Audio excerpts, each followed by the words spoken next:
morning. 2-minute warning. And then we are going. We're firing up here in 2 So minutes. pull it Oh, you the motherfucker. fuck out of here. Yeah, get ready.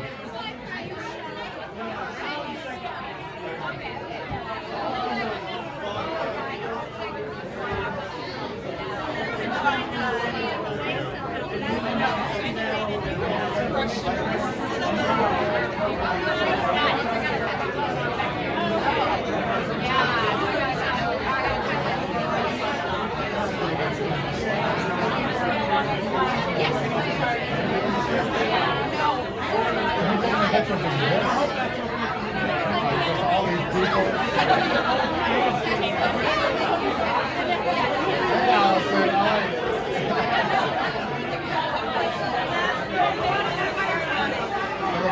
Oh my God! Oh my God! I know who you really are. You Ryan Vine. You are Philip Seymour Hoffman, and I know it. Has anyone ever told you you look like Seymour Hoffman? No? You do? You a lie. Okay, get out of here. You're not on the roster anymore.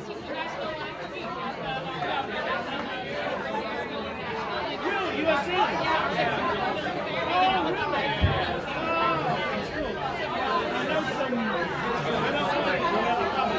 Most of the family have my kids in the lower school.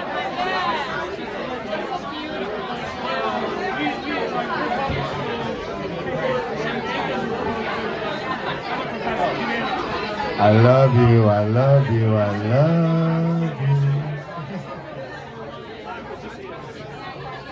Sorry, I'm just busily wooing my wife up here. Don't mind me.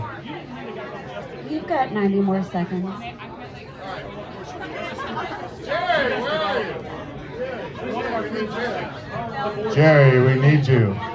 You're needed. You're a needed man. A wanted man and a needed man. Jerry, where are you? Okay, so we're gonna get this party started.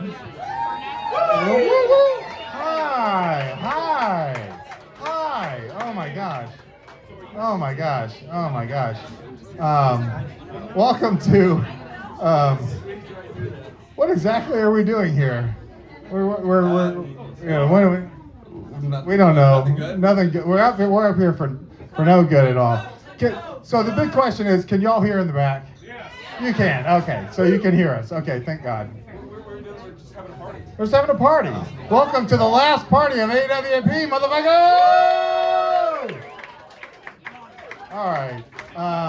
My name is Andrew McFadyen-Ketchum. I am the founder and editor of PoemOfTheWeek.com, which we're here to celebrate. 20 years of PoemOfTheWeek.com. I've been doing this thing for 20 years, and we'll get back to that here in just a minute. Some introductions seem appropriate. Hello, hi, I'm Gerard Robledo.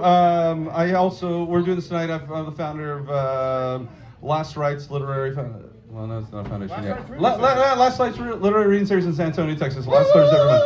It's been great. It's good. But this has all just been a giant excuse to have a party every year since Philadelphia. We do this every Saturday of AWP and just bring together all of our friends and anybody else who wants to read a great poem. So thank you all for showing up. This has been a lot of fun. It's still, wait, it's still happening, so it's not done now. It's still gonna be fun. Yeah, here we go. No, stop now. And then last but not least, my beautiful wife, KC Carr, right here. So excited to be here. Not a writer, but I am a performer. And I am contractually obligated to be here with you people and form relationships. So here we are having a party.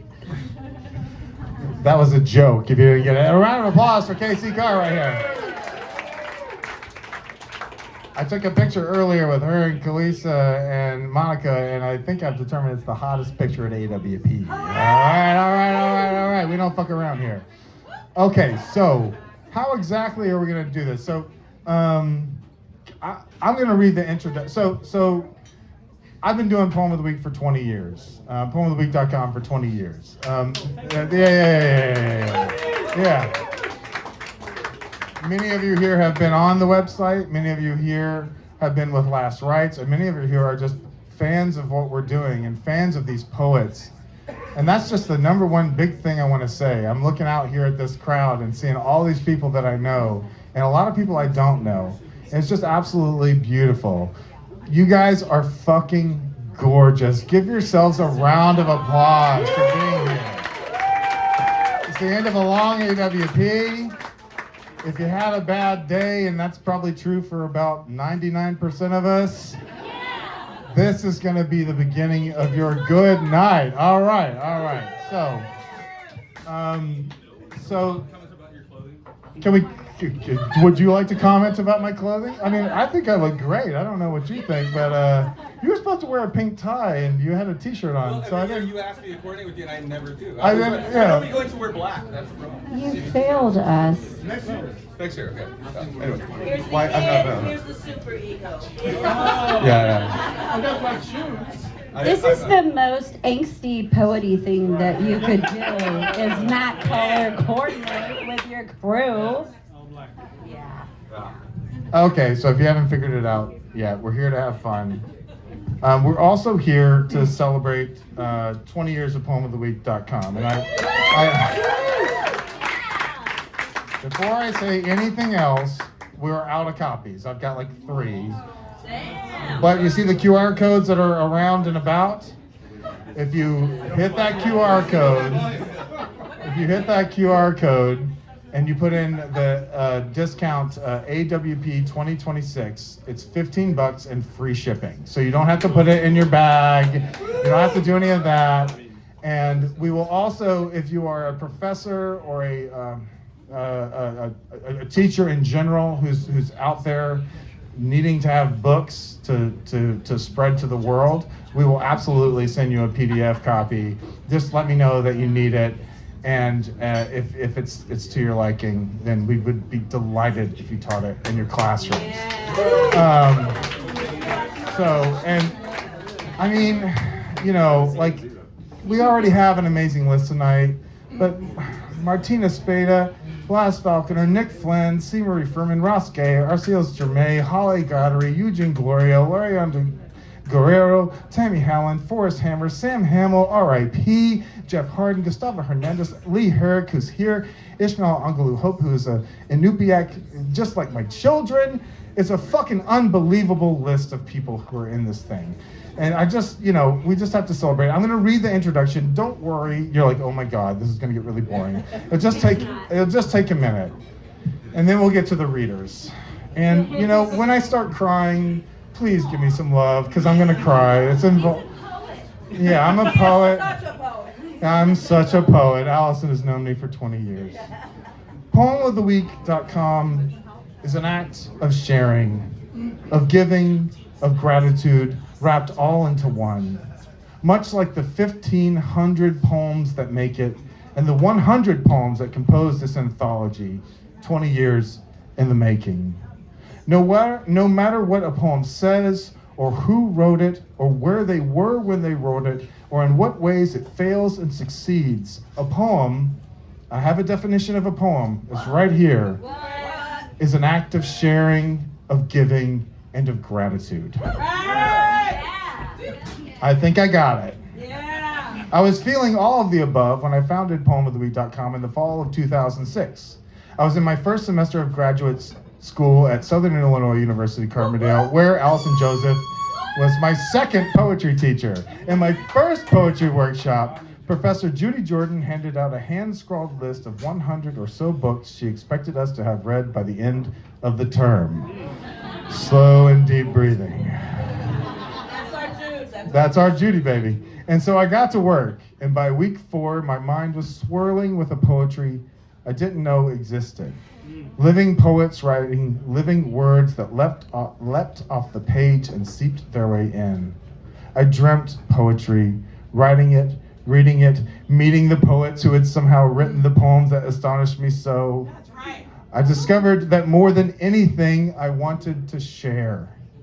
I wanted to find a way to give all this startling verse to friends and family like gifts. I wanted to express my gratitude for the poems that were teaching me how to write my own.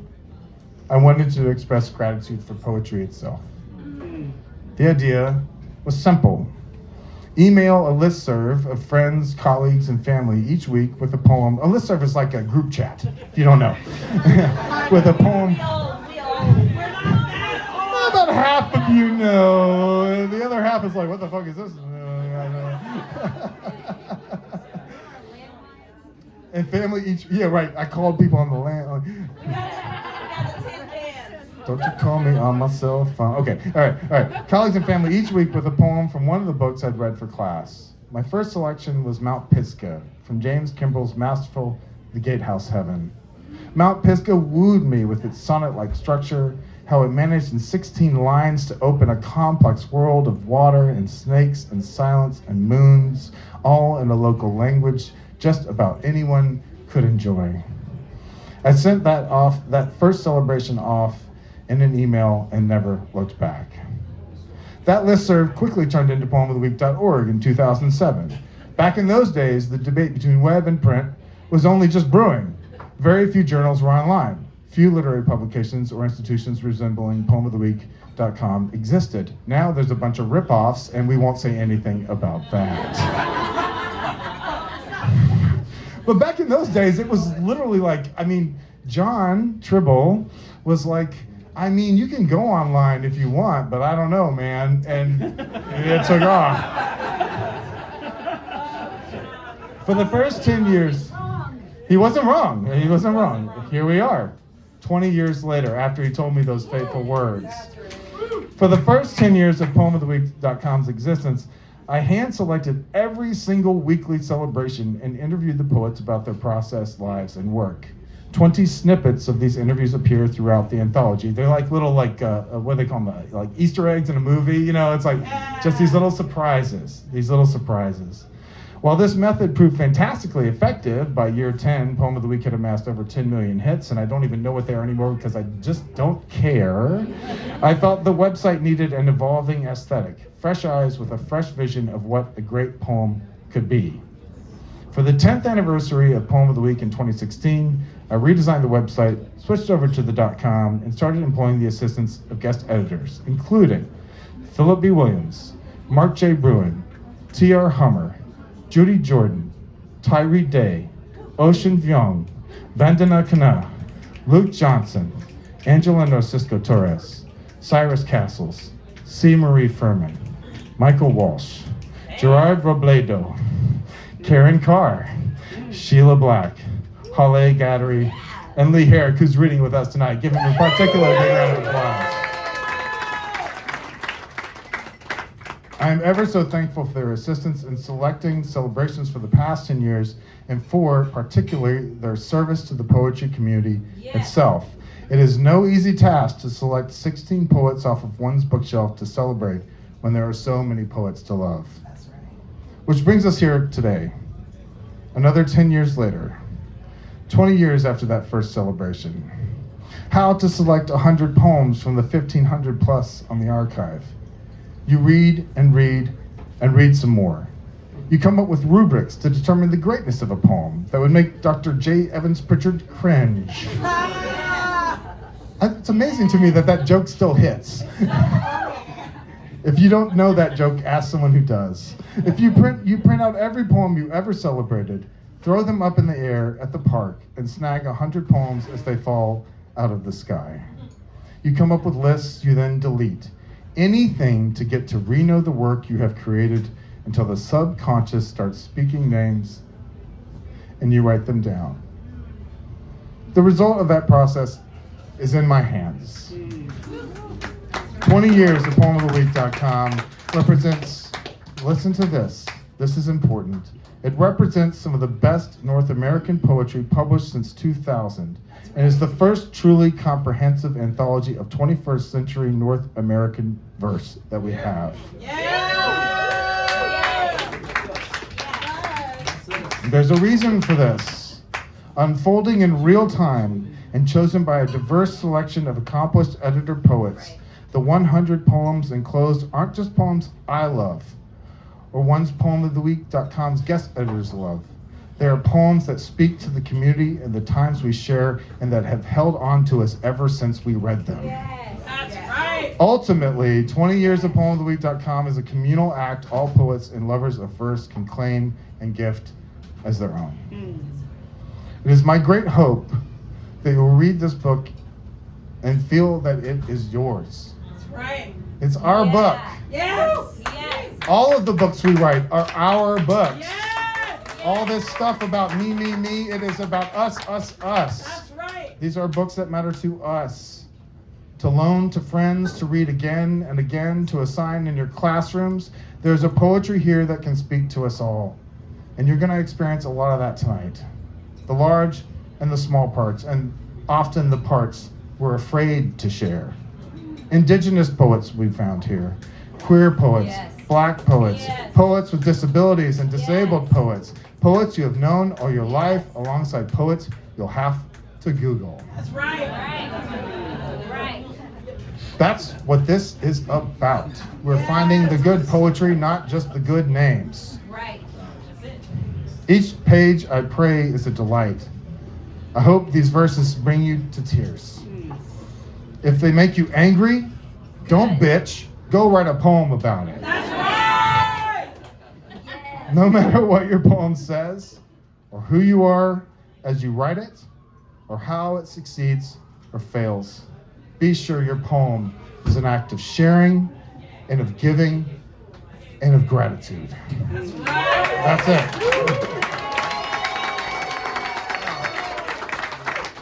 All right, I didn't cry too much. That's a record. Hey! All right. Our first poet. So Karen is going to do the announcing. All right. Yes, I am not a poet or a writer, so I do not need your affirmation. But it is with enormous pleasure, because I do want you to understand why I say it's enormous pleasure, to welcome Brian Turner.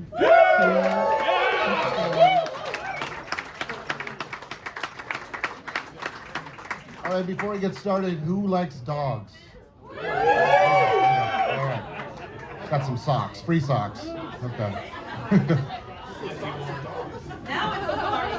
Well, that's probably like a false start because I'm going to be a bit of I think I'm going to bring a little trouble into the room, but I'm doing so knowing that there's going to be about 2 hours. We've got a lot of poets coming up, and there's going to be a lot of good medicine because that's what poetry does, you know.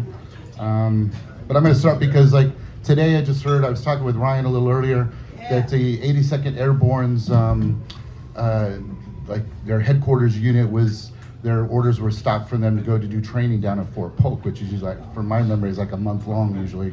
But that unit is part of they're an 18-hour readiness unit, you know. So I'm going to talk about a war that happened before that I was a part of, and I'm really pissed that I hear the echo and the sirens that we're hearing here. Those sirens are happening across the globe right now for poor souls trapped under American missiles as well. You know? So, oh Jesus, why is my hand up like that? You know, I got to do my left hand and point over here. Christ, don't take photos with that. That's a Pete Hegseth move. You know what I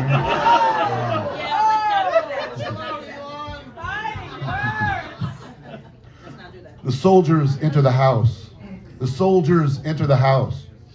Soldiers, determined and bored and searing with adrenaline, enter the house with shouting and curses and muzzle flash, det cord and 5.56 millimeter ball ammunition. The soldiers enter the house with pixelated camouflage, flex cuffs, chem lights, door markings, duct tape. The soldiers enter the house with ghillie suits and Remington sniper rifles, Phoenix beacons and night vision goggles, lasers invisible to the naked eye, rotor blades, Hellfire missiles, bandoliers strapped across their chests. The soldiers enter the house, one fire team after another, and they fight brutal, dirty, nasty, the only way to fight. The soldiers enter with the flag of their nation sewn under the sleeves of their uniforms. They enter the house of Toledo and Baton Rouge imprinted on the rubber soles of their desert combat boots. They enter the house and shout, "Honey, I'm home, and here's Johnny." The soldiers enter the house with conversations of Monday Night Football and the Dallas Cowboys cheerleaders. They enter the house with cunt and cooch, cockwallet and butcher's bin on their tongues, these obscenities. The soldiers enter the house with paperbacks in their cargo pockets, Starship Troopers and Black Hawk Down. We were soldiers once and young. They enter the house with Straight Outta Compton or with Eminem saying, look, if you had one shot or one opportunity. They enter the house with their left foot. They enter the house the way one enters cemeteries or unclean places. The soldiers enter the house with insurance policies filled out, signed, beneficiaries named, last will and testament sealed in manila envelopes half a world away. The soldiers enter the house having just ordered a new set of chrome mufflers on eBay for a Mustang stored under blankets in a garage north of San Francisco. The soldiers enter the house with only 9 credits earned toward an associate's degree in history from the University of Maryland. They kick in the door, enter the house with memory of backyard barbecues on their mind. They kick in the door while cradling their little sisters in their arms. They kick in the door and pull in the toboggans and canoes from the hillsides and lakes of Minnesota. They kick in the door and bring in the horses from the barn, hitching them to the kitchen table inside. The soldiers enter the house with Mrs. Ingram from 2nd grade and from Mrs. Grupa from Madera High. The soldiers kick in the door and enter the house with all the homework they ever did, and they sit down to consider the quadratic equation, the Socratic method. The soldiers entered the house to sit cross-legged on the floor as the family inside watches on, watches just how determined they are, interrogating them, saying, how do I say the word for Arabic, for friend in Arabic? How do I say the word love? How do I tell you that Private Miller has holes in the top of his head? And what is the word for ghosts in Arabic? And how many live here? And are the Ghost Bath Party supporters? Are the ghosts in favor of the coalition forces? Are the ghosts here with us now? Can you tell us where the ghosts are, where they hide their weapons cache? And is there an Alibaba in the neighborhood? The soldiers enter the house and take off their dusty combat boots and pull out an anthology of poetry from an assault pack, Iraqi Poetry Today, which I actually carried in my assault pack, and commence reading poems aloud. The soldiers say, this is war then, all is well. They say, the missiles bomb the cities, and the airplanes bid the clouds farewell. The soldiers remove their flak vests and turn off their radios, smile and stretch their arms, one of them yawning, another asking for a second cup of chai. The soldiers give chocolates to the frightened little children in the shadows of the house. The soldiers give chocolates to the frightened little children and teach them how to say fuck you and how to flip off the world. The soldiers recite poetry as trays of chai and tea and cigarettes are brought into the room. The soldiers, there in the candlelight of the front room with the Iraqi men of military zip-tied with flex cuffs, kneeling, sandbags over their heads, read verses from Iraqi Poetry Today. The soldiers switch off their night vision goggles and set their padded helmets on the floor while the frightened little children pretend to eat the chocolates they've been given, their mothers shushing them when they begin to cry. And the soldiers, men from Kansas and California, Tacoma and College Station, they remove the gloves from their hands to show the frightened little children how they mean them no harm, how American they are. How they might bring in a pitcher of water for the bound and blinded men to drink from soon, perhaps if there's time, and how they read poetry for them, their own poetry in English, saying, between time and time, between blood and blood, all is well. All is well, the soldiers say. The soldiers kick in the doors and enter the house and zip-tie the men of military age and shush the women and their frightened little children and drink the spoon sugar stirred into the hot chai and, oh Christ, and remove their stinking boots and take off their flak vests and stack their weapons and turn off their night vision goggles and say to the frightened little children softly, with their palms held out in the most tender of gestures they can offer, their eyes as brown as the mountains that lead to the hills and as blue as the rivers that lead to the sea, saying, all is well, little ones, all is well. The fuck it is. Oh my goodness.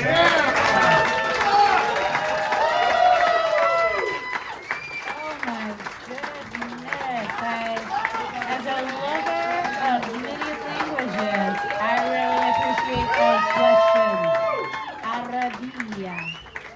Arabia. The questions. I appreciate the questions. I don't know the answers. We have up next, and I am so excited to announce Khalisa Ray. Oh my God. It's like she kicked me in the throat. Every time. Yes. Pathetic excitement for her. Come on, come on. Hello. How's everybody doing? So I am super blessed to call Andrew and Karen dear friends. If I were still in my swinger days, I would take them home. Not gonna lie. Sorry, that chapter is closed, okay, Andrew?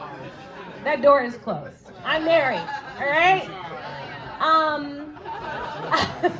I'm very honored and blessed, in all seriousness, to be a part of this anthology. Thank you for being here. Thank you for supporting Poem of the Week over these many, many years. I'm gonna not read the poem that's in the anthology. I'm gonna read Ghetto Get Begot Gold. That was just published in Lucky Jefferson and won their prize. This is for Icon and Tank, Tarania Ball from Tank and the Bangas.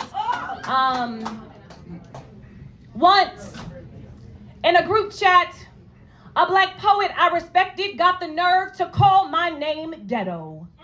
Said it like a junkyard small talk. Sentences on a chalkboard. Like it wasn't supposed to feel weapon. Like it wasn't supposed to feel needle prick, laced in laughter, blood wound, ricocheting among poets who honestly should know better. Too bad though, this name be unshrinkable. A whole continent worth of baby oil and benediction. A name born from my grandmother's hush and hallelujah. And I thought, how does a mouth trained in survival use ghetto like a slur? Like we ain't already walking miracles, names forged in fire, stretched like praise hands, hips wide with history, syllables thick and sweet as molasses. I wept, not just for me, but for every girl who spelled her name before she could sing it, for every pause at the roll call, for every girl who knew that there was a sticker waiting in the back of the classroom, every resume rejected, every interview turned ghost because our name carried too much black on the page. That night, I called my homegirls, the one with names adorned in oil slick halos. They said, wear that complicated tapestry name like a crown, all passed down by prayer warriors batched in rosewater and revival. But still that word ghetto rang in me like a church bell of shame, like I swallowed it by accident and it got lodged in my becoming. He said ghetto like it meant cracked vinyl seats, Tupperware stained and warped roofs stitched together with foil and crooked hope. And baby me believed that. Believed ghetto meant rust, too much dreaming on the wrong block. But I came up in peak ghetto, late 80s Gary, Indiana, where sirens... But I came up peak ghetto, late 80s in Gary, Indiana, where sirens rocked you to sleep and lunch was bologna on mayo, where ghetto meant potholes and crooked barbershop signs, bootlegs and trunks struggle on display beneath a busted street light. Some of us are eating each word of this, used it on each other like a dull blade, easier than bleeding alone. But now I know ghetto is plastic stuck to the good couch on grandma's house, collard green juice slicking your elbow, chrome rims spinning like scripture, neon acrylics tapping testimony on the wheel. Ghetto is waiting for hours for Lauryn Hill, cause even if she ain't on time, even if she ain't on time, she arrives in style. When we step in, all disco ball, all Afro platform shoes, we turn rooms to revival. This ghetto is fish plate sales from Cadillac windows, cousins lighting sage to cure your hot comb burns, a living room turned Apollo and hair salon, a Kendrick beat drop that feels like deliverance. Dictionaries can't carry us, can stretch wide enough to hold our cosmic nuance, our rear view mirror Holy Ghost drawer, our harmony somewhere between Sexy Red and the Isley Brothers. We are gospel and glint, cornbread and cosmos, 1,000 textures braided bold, so say it it with me, ghetto. Say it gutter holy. Say it like your tongue just saw God. Let your throat glitter. Let it interrupt your peace and praise break at the board meeting. Say divine, chosen, queen, holy wrecking ball, swinging through your bias. I will not shrink. I will not soften my syllables to soothe your discomfort. So, if this crown I wear be ghetto, let it be that. All day, every day, ghetto, get begot gold. So freaking beautiful, you gon' need 2 hands and another fucking language just to hold me. Oh my God, she got me so weak in the knees I can hardly speak. I lose all control. And something takes over me. So I'm gonna have to stop. Hey, can we have everybody kind of move in, get a little closer? We need okay, so it's true, the people in the kitchen need to be able to exit. So if we could get y'all to move close, that would be great. And oh my God, I met this young lady on a plane and she blew my mind. She blew my mind so much that I remembered her 3 years later. I think she might make more money than me and be in a better professional position despite my 20 years of being older than her. Her name is Athena Nassar. Yes!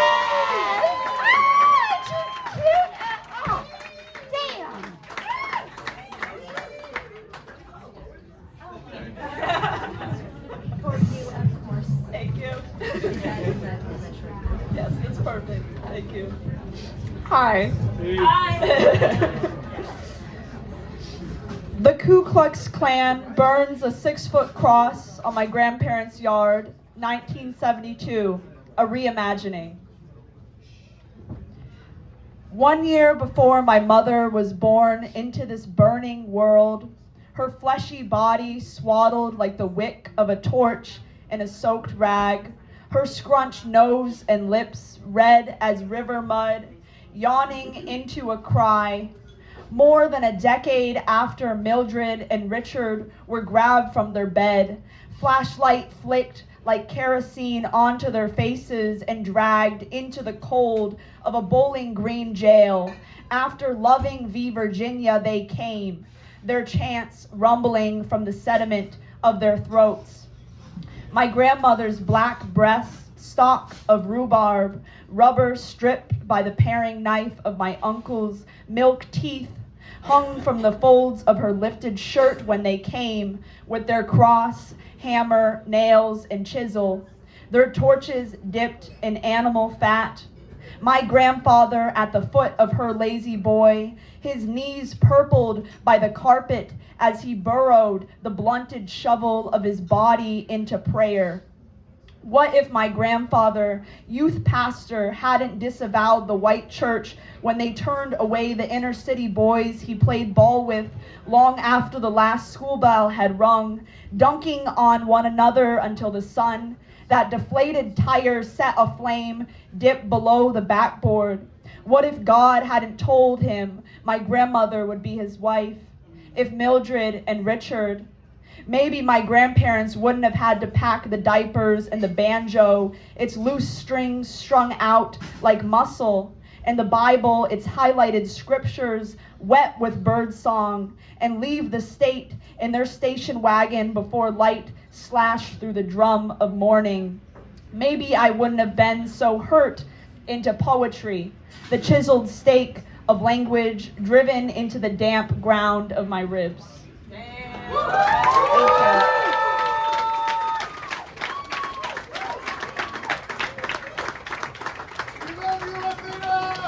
have a special place in my heart for Texas. Turns out I have indigenous ancestry, and we have called Texas whatever's known as Texas our ancestral home since Tejas Coahuila, since before all of it. We lived in the valley. So it is with great pleasure that I I welcome C. Prudence Arceneaux, a native Texan. You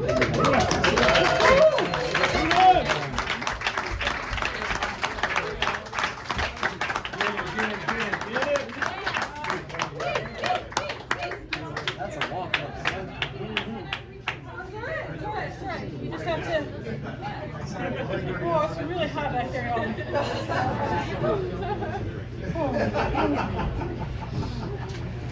It's ironic that I think I've decided I'm going to read this poem. Yes. I don't know how many of you have. Spit into the mic. Give me 1 second. 1 second. We need your voice. I don't know how many of you have met menopause yet. I'm not ready to admit, but maybe. But if you haven't, she's coming for you, men and women. Now, I was just talking with some folks back there about how I hate crowd participation, but it's been a long weekend, and I have to go back to Texas. So I feel like I know. So I feel like I'm gonna ask you to partake with me in this poem, and you'll know when you need to step in. For further reference, I go to love like a fire engine to a 3-alarm, flashing and spinning, yelling across town, nothing to be afraid of.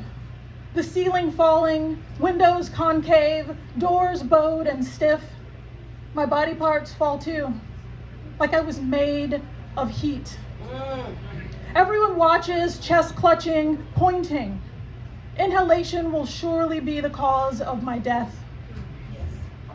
Urban myth says an aging vagina, once well used, will shrink from lack of exercise.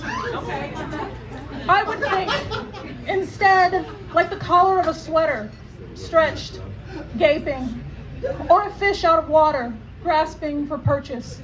A soft pop every time you check to see whether or not it is dead. I want a song to be written about me. Black pearl, sulfur, bronze-plated silver. It should have a verse about blood-soaked hands and a chorus that is a shout of, "Ah!" Sing it with me.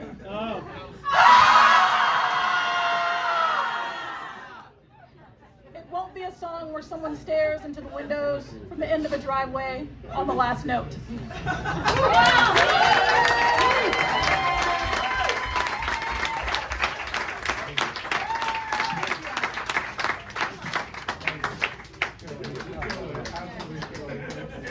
Oh my goodness, I needed that after the last few days. I needed to just scream. I don't want to embarrass him. He knows that I adore him, but I would love to welcome Lee Herrick, who does so much for so many people. Please come share your work with us.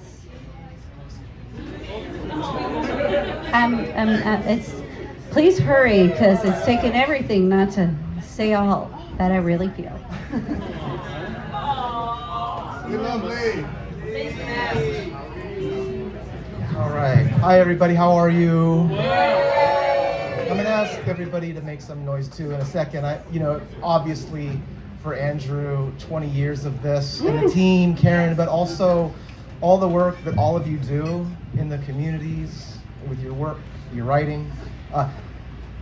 How loud could it be in here? Could we have a big round of applause? No, a cheer for Andrew.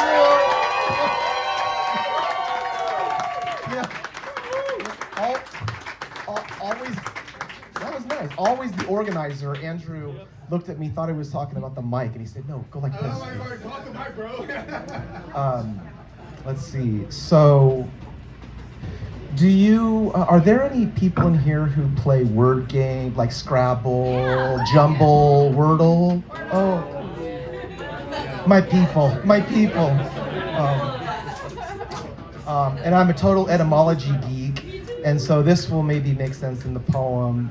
This is fairly new, maybe about a month or so ago at a rally, and the Academy of American Poets kindly put it up. So this is called Courage. Yes! And again, Andrew, thank you for everything.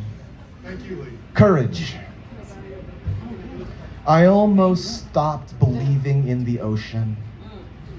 Imagine that. I almost stopped believing in the music of such massive natural splendor.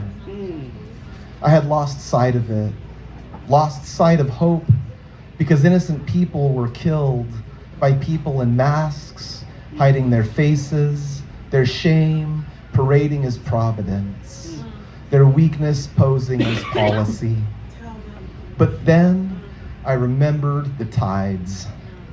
I was restored by the courage of poets whose songs still sounded like ocean waves guided by the moon. Even now, there is music. Yes. Children laughing on the swings, a student learning the saxophone, a woman reading her rough draft by the lake, a father whistling a love song in his native language.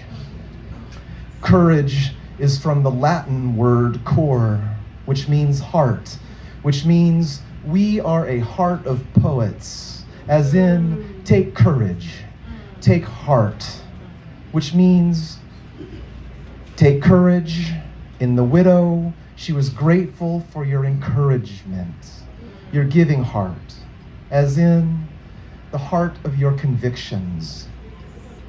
What I mean is, we are made of love, and therefore larger than their terror. As a great poet said, they can cut back all the flowers, but they cannot hold back spring. Yeah. We are a massive natural splendor too.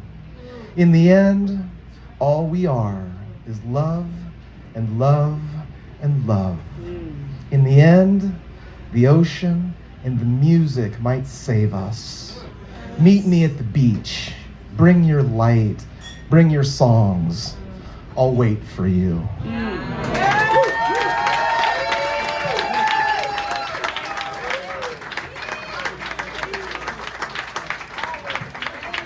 There are few people who don't just champion others, but they help them after they've met that first success, that second success.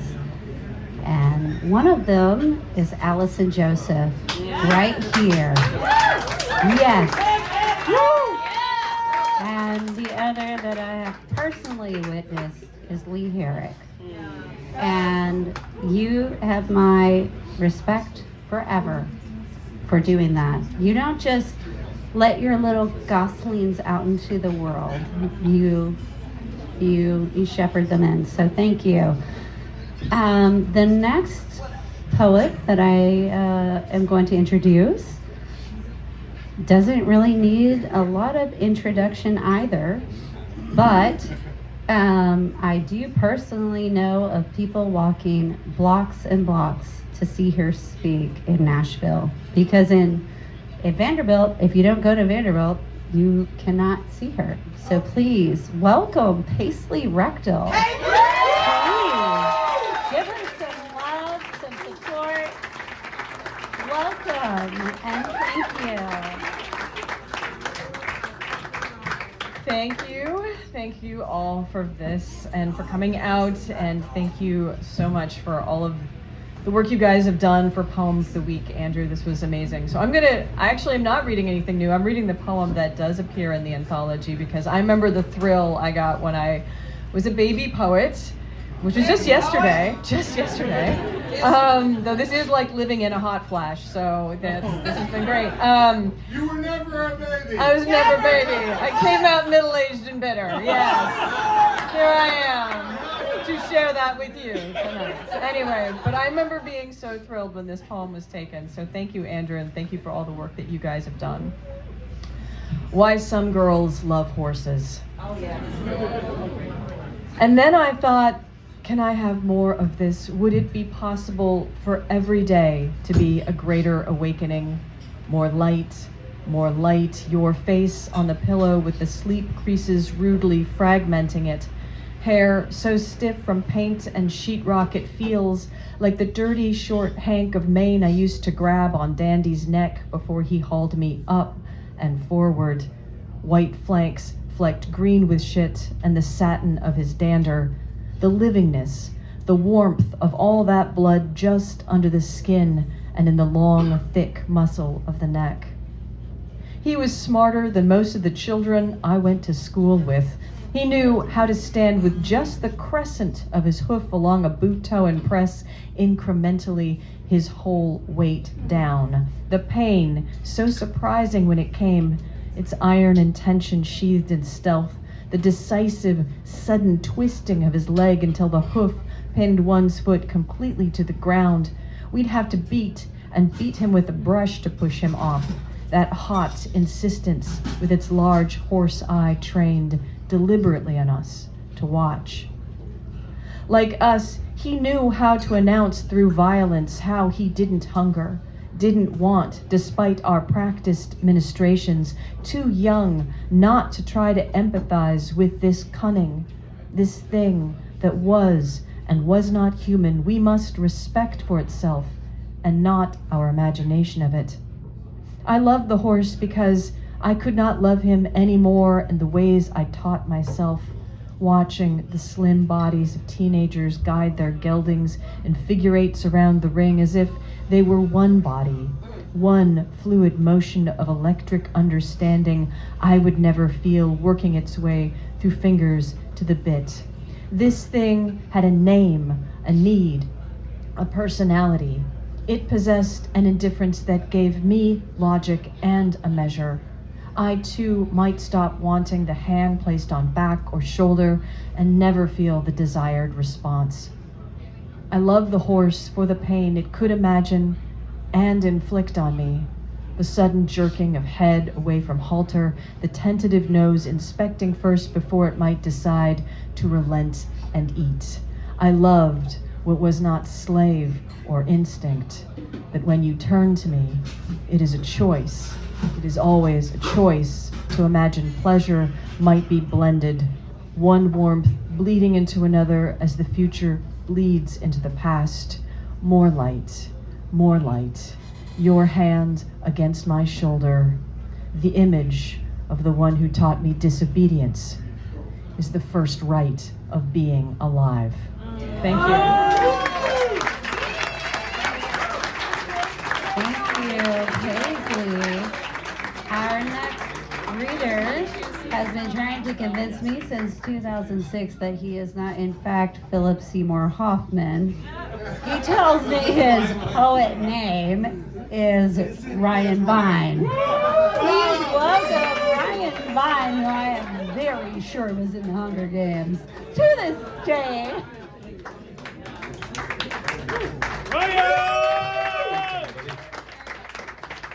Thanks, Jerry, for the invite. Thank you, Andrew, for putting this together, and thank you all for being here. This poem... Get up in that mic, man. Gotta get up in the mic. Yeah, you can. How do I... Put it there. Is it good? It's good? All right, like this. I'm gonna have to bend over to get up in there. Just give it a little love. Yeah. This is your job. Love that mic, baby. All right, this poem is titled Preschool. We're walking to the car, crunching snow across the yard, overburdened as usual with backpacks and books and lunches and bags, when my son says, "You would make a good grave." What? I say. My gun could do that. You don't have a gun, I remind him, as he climbs into his car seat and waits, smiling for the familiar zip and click of the belt. "Dad," he says, staring down the finger gun inches from my face, "you're my best friend." Across the street, the birch look thinner and whiter in snow. I turn off the news, but too late, and drive slowly so we can watch two crows tuck and shoot through the tangled branches like the two he loves from his favorite storybook, Odin's black angels, Hugin and Munin, thought and memory sent out across the world each morning with the hope that they come back. Today, luckily, we unbuckle his seatbelt, and my son kisses my hand before we cross the street. Today, we hang his coat on the hook by his name, and he runs through the open door and into the bright room of children playing without saying goodbye. God damn! Ready for my next reader, Monica Prince, who I want to be when I grow up. I'm still working at it. Please, Monica Prince, come up here. Yes. Pretty tall, so I'll leave this up high.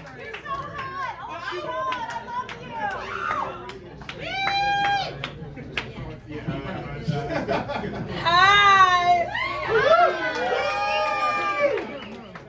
Okay. Oh my God. Okay, everyone be nice to me because I screamed all week.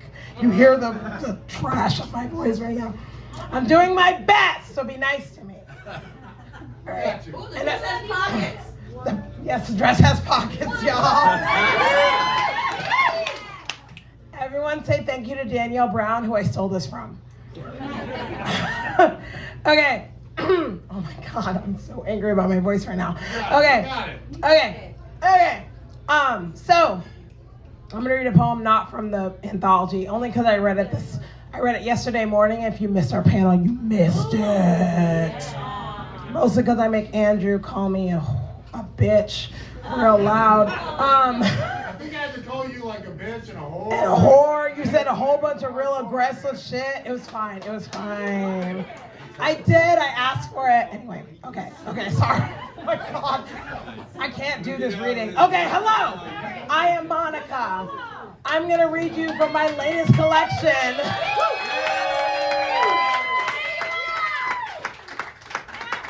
I love you people. I'm going to read from my latest collection. It's a choreo poem. It's called Force. Hell yeah. And it's about 3 recently sexually assaulted Black women who are trying to navigate their non-linear path of recovery, which is basically like we don't all really truly recover, but we don't have to talk about it. It's fine. So I'm going to read you this poem called Pentimento, or Thank You, Natasha Trethewey. Natasha Trethewey she wrote a poem called Pentimento. And basically, pentimento is the act of revising a painting. Yes. You know what this is. It's the act of revising a painting in like real time. That's what it is. And so you're gonna listen to this wild ass poem. There are 3 characters in this show, but you're only gonna hear from 2 of them, I think. Survivor and rapist number 3. Yeah, y'all are not ready, and I'm so sorry already. Everything is fine. Okay. So Survivor starts this. Paintbrush in hand, my college art professor asks us to paint a self-portrait. 1 every week for the entire term. Until I understand the assignment, using a mirror and good lighting, paint an actual portrait of your actual self. And because I'm a poet first and a painter as a graduation requirement, I spend 2 hours alone on a Monday night painting an afro filled with curls, tinged with black and brown, whipped like meringue. My body nearly absorbed by the hair I love so much is barely visible atop a yoga mat, resolute in warrior 2. What I'm trying to say is I see myself as larger than life. My hair, my crown, my body proof of survival, the entire sky a royal reckoning. My professor wants us to learn contour, detail, shadow, shape. but I'm more interested in suffering reclaimed as strength. How blue tears after another rape by a black man I trusted because he was black, mixed with red blood drawn out of the next black man's throat who tries it. My fingernails half-moon grips on either side of his trachea, trying to touch, to snap. This portrait is of myself. I declare the following week during critique while apologizing for not completely understanding the assignment. Upon revealing the canvas, clearly marked with rage and triumph and careful consideration of space, my professor recognizes the attempt to rewrite history, to have press charges instead of returning a week later to hear, I can't be with someone who's been with everyone. To have pressed charges instead of accepting, I'm gonna come inside you. To have pressed charges instead of fighting back, you're so sexy, I can't help myself. My professor points out the expansion of my afro is a testimony to my softness. How I struggle to maintain any amidst the chaos of purple bruises, attempting to recolor my entire outlook on life. I'm a poet first, so I know travel with time only works on the page, or in this case, the canvas. I want to crawl inside the paint, become the unmovable 4C puff, doing yoga among black stars. But salvation requires pens and brushes, wine and tears, time and space. Did I say salvation? I think I meant blank slate. Thank you.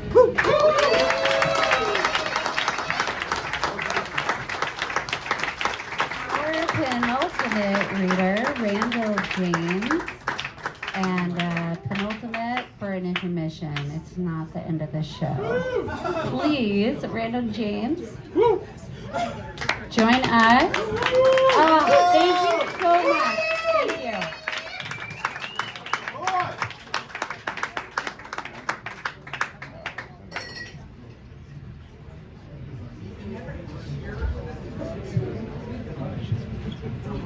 Hello.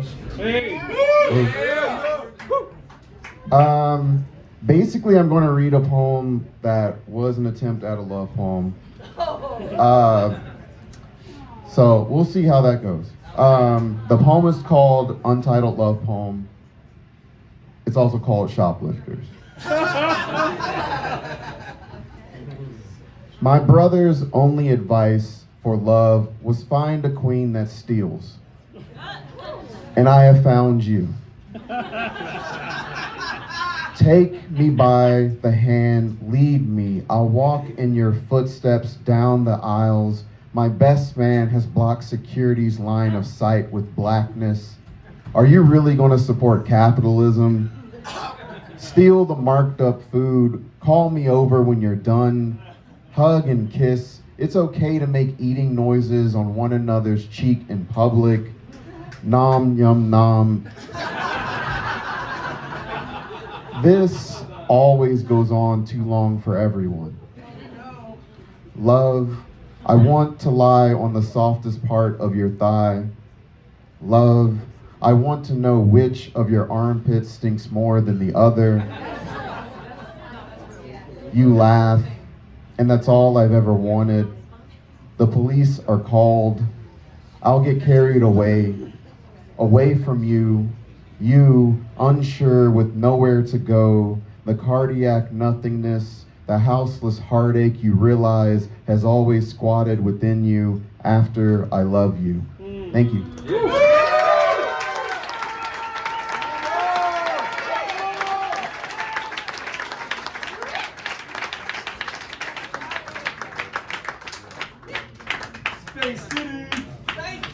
She doesn't need me to say anything. Please welcome Lauren Camp to the front. I have adored you from afar. I hope it doesn't make you uncomfortable.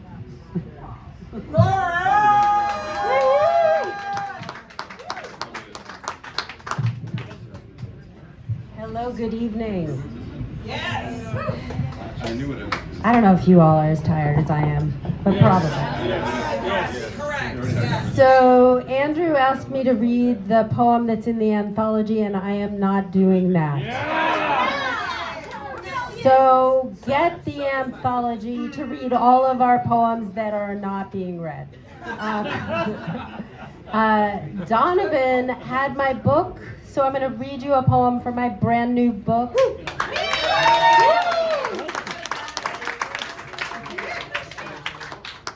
And let me just introduce you a little to my father. It might be all right. All right, we'll see. If you met him 20 years before this, it might be less all right. But yeah, he would have loved you, Allison. Okay, the poem is called Order. I call a caterer in another time zone for platters of white fish and sliced tomatoes, fruit salad, forks. How many, the stranger named Eddie says. Don't know, I tell him, curious who will show for my father's funeral. With my ear to the phone from my home 8 states away, I hear Eddie breathe.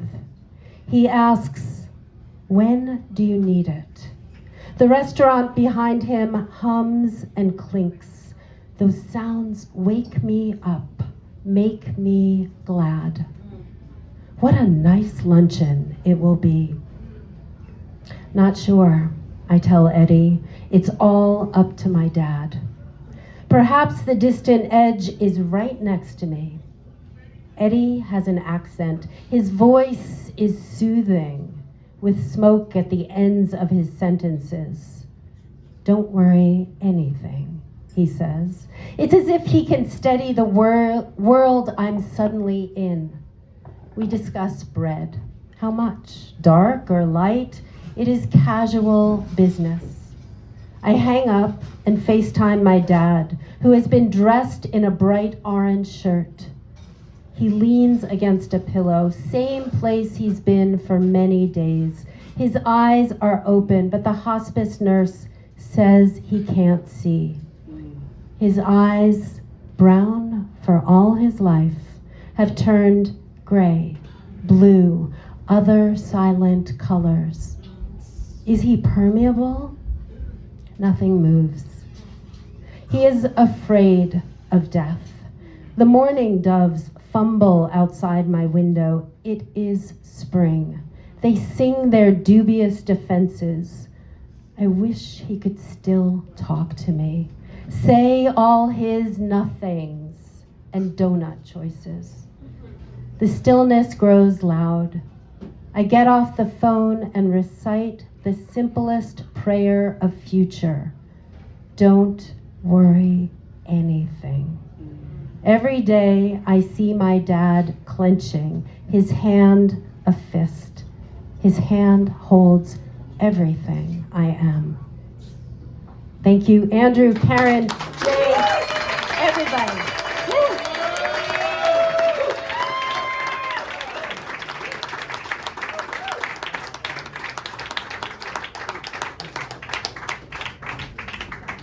God, you guys, I'm gonna go cry in a corner now that all of my poetry dreams have been done. We will have a brief intermission and then we will pick right back up.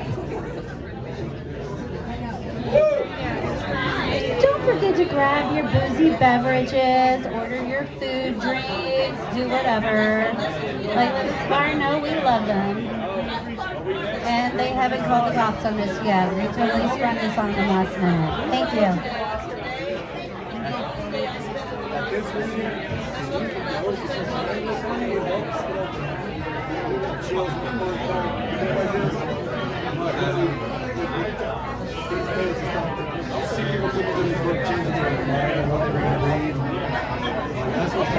what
Okay, everybody, this is your 2-minute warning. 2-minute warning. We're going to come back with a lot more good poetry here in 2 minutes, and nobody cares. Nobody cares at all.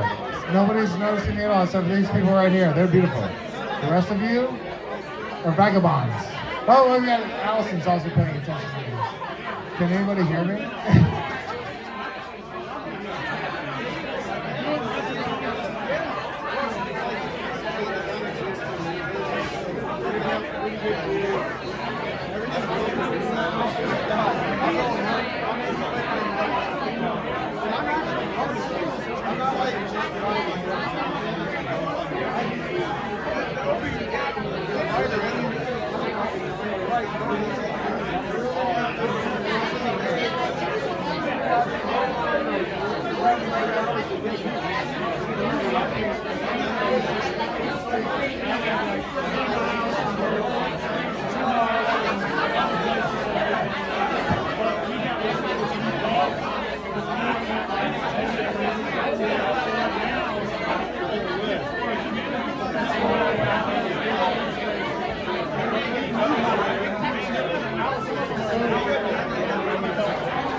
All right, ladies and gentlemen, we are back on.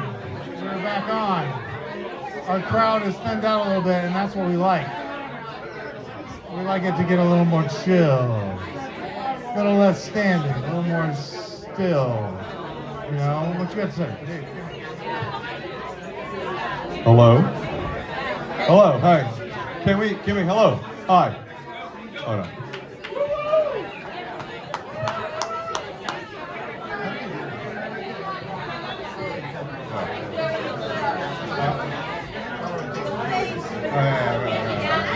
Hello? Oh, yeah, let's bring this back in. Let's, we gotta finish this night out. We can't just get drunk all the way yet. We can come back. I mean, we can. Can we reel this back in? We got a few authors, a few poets who need to be reading. Let's do this. Come on. Woo! Oh, yeah. But for real, before anything happens, if you try to put an anthology of poetry together, you will quickly learn that you have to get permissions, right? You have to get permissions from all the presses.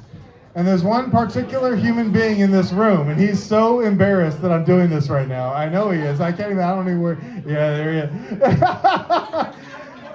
Frederick Courtwright is the perm dude, and if you want to create an anthology, you have to know Frederick Courtwright. I just want to give you a big round of applause. Everybody give Frederick Courtwright a big round of applause. He's like, I'm not kidding, he's one of the underground people that you don't necessarily know that you need to know. All right, I just wanted to take that moment. Thank you very much for all your hard work. It really means a lot to everybody.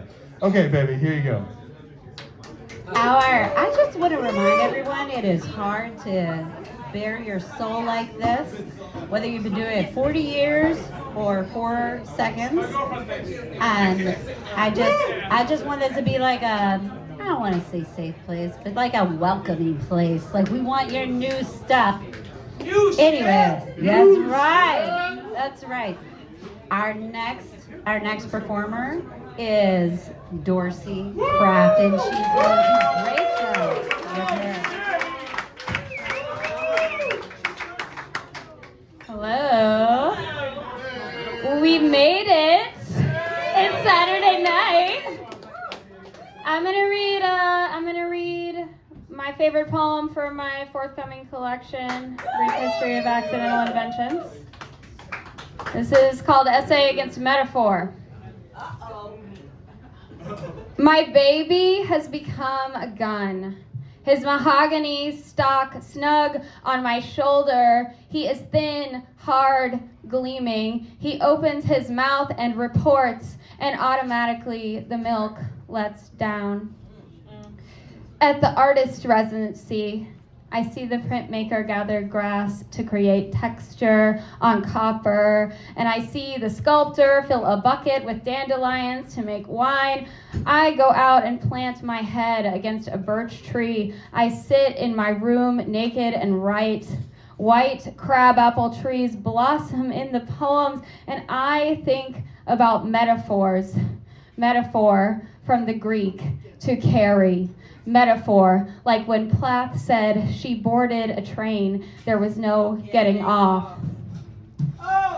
A conceit is a metaphor that has been strained. Left logic behind, shows the ropes that hold up the poem, like when John Donne says that the flea is like his mistress's virginity, that blood in the flea's body is like a marriage, that killing the flea is like killing him. Reader. You probably don't have to worry about your baby becoming a gun. In order for this to happen, you must first be writing a book about guns and then in the middle have a baby. Yes, 1 minute everything is guns, rotating chambers, filigree handles, smoke dissipating around your father's face, and the next moment someone sticks their fingers through your abdominal muscles and pulls out your baby, and absolutely everything is babies. Hailstorms of babies splashing into puddles of babies, their fingers and toes, their tiny penises and vulvas, their sweet, swollen tummies, they are all over, so you must put them into your poems. And if you are already writing the book about guns, have been writing it for years, the babies must be introduced immediately to the book about guns. You must yoke them together by force.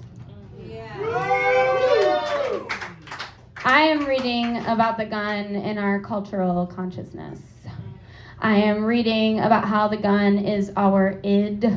I am reading about how carrying a gun is making yourself a deputy of the sovereign state. I am reading about how metaphors get born.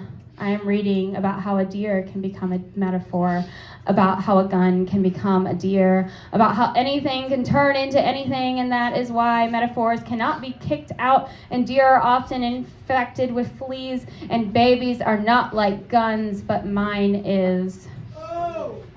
Freud says that for a mother, the baby is the phallus, the metaphorical penis that brings her closer to being a man. My friend texts me, "You cannot fuck with Freud." I try to sit silent under the tree, but I need to text my dad, "I think you would like it here," and I need to make a little video for Instagram, and I need to make everything real for myself and my 60 followers, and when I use the breast pump 5 times a day, I need to watch a video of my real baby crying, to get the real milk to fall into my breast and out into the plastic bag I hope to FedEx back home for my baby to drink. The pump is not a gun, but it reminds me of one, because it is a machine that makes me want to kill something. Ann Carson writes about her dreams and calls them nudes. My favorite is the one with the room of opalescent white with neither planes nor angles that is almost wet. I have always thought of it as a metaphor for the womb. When I applied to this residency, I was not yet pregnant, my womb not yet filled with metaphors. As I write about breastfeeding, the milk comes down, poetry made something happen. Marianne Moore says poems are imaginary gardens with real toads in them. There is a snapping turtle in the concrete pool here. They cannot release her into the wild. She will not eat worms, only manufactured turtle food, hand-fed. I think poems are much easier than people make them sometimes. I recently leaked this opinion. I said, what's the big deal? I sit down in the morning, I write 15 or 20 lines, I change some words, relineate. I think I am here by accident. I think poetry is a scam. I think I am an imagined woman with a real baby outside me. In the leaked draft of the Supreme Court decision reversing Roe v. Wade, Samuel Alito writes 98 pages. I try to read them to find out whether he uses metaphors, but instead I watch videos of women contouring their cheeks, my scalp tingling for a touch that will not come. Now that my baby is a gun, he can be held against a woman's temple. His lips are still pink, eyes still blue. I haven't spoken to my father about abortion in a while. I suspect that he suspects that my gun/baby changed my mind, and this amuses me. Because when I was pregnant, I gained 60 pounds, and my skin bubbled like lava, and my ribs got bent outward, and I was in the hospital for 4 days, crying. I cried for so long because my baby could not breathe, and his brain bled, and he was cooled for several days, and before I had a chance to hold him, he became a gun. The benefits of this procedure are unclear. I think that poems are real wombs with imagined miracles in them. Oh! Alito says that any rights protected must be deeply rooted in our nation's history and traditions. Deeply rooted is an implied metaphor that compares our rights to a tree. Metaphors that have metaphored for too long, these we call cliches. These we call trees whose roots have dried. You get pregnant, you have a baby, or you don't. You pull the trigger, a dove falls out of the sky, or it doesn't. You pump milk, the little drops fall down into the plastic container, or your baby starves. You turn up the volume, you watch videos, you cry. See there, the I has become the you. I am pumping milk and reading the leaked opinion. It quotes Mississippi's law prohibiting abortion after 15 weeks. It quotes a part that tells me when an unborn human can do different things. 6 weeks it has a heart, 8 weeks it kicks, 10 weeks it has little toenails. I would be lying if I said this did not cause me to imagine my son's toenails. That's where they get you. That's synecdoche, another kind of metaphor I am deciding to be against. It didn't have to be this way. I could have kept on being a poet with my real or fake frogs or turtles or trees, but like with our guns, we are not responsible with our metaphors. We squash real toads with our imaginary black boots. We cradle imaginary guns and throw real babies into our truck beds overnight and forget to rub them down with oil. I believe that the speaker's mistress in Dunn's The Flea, who purples her nail in the blood of innocence, knows where she can find a midwife with strong hands, has hidden under her bed a pearl-encrusted dagger, is planning very soon to go to sea. The main reason I am sad that my baby has become a gun is because of how small he looked in the glass bassinet.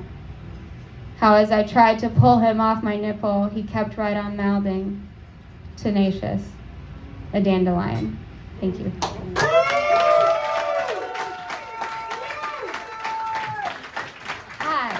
Damn. You know what? I asked her to show me her heart and her soul before she came up here, and I'll be damned if she didn't deliver. So, next I would like to welcome McGrath Campbell. Campbell McGrath. Come on. Campbell McGrath. Campbell McGrath.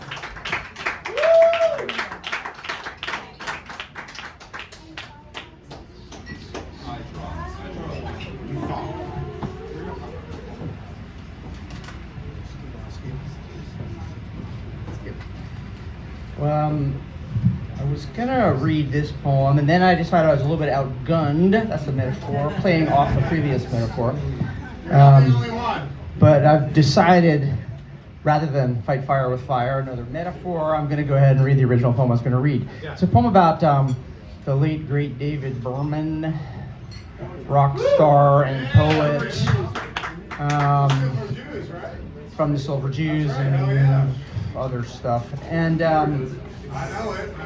very good. Somebody knows it. That's awesome. And you know, as the poem makes the claim, he's also written the greatest book of poetry by a rock star. His great book, Actual Error, from the 90s. When was that published? Somewhere in the 90s. It's a fantastic book. So I'm going to read this poem. It's a prose poem, and it's called The Wild Kindness, the title of a song he wrote. The years are piling up like Appalachian snow, but I still feel sad that David Berman is dead. A long burning suicide, born of addiction and despair, after recording a final album that is maybe not great, but glows with an effortless, sanctified radiance. By then, he was legendary in several underground ways, a post-punk icon obsessed with rabbinical inclinations and untamed guitars. Though, to my mind, his signal achievement was writing the best book of poetry ever authored by a rock star. We are ranking the great shipwrecks is a line worthy of a forearm tattoo, while Self-Portrait at 28 is a beautiful ode to the sweet, ironic, transient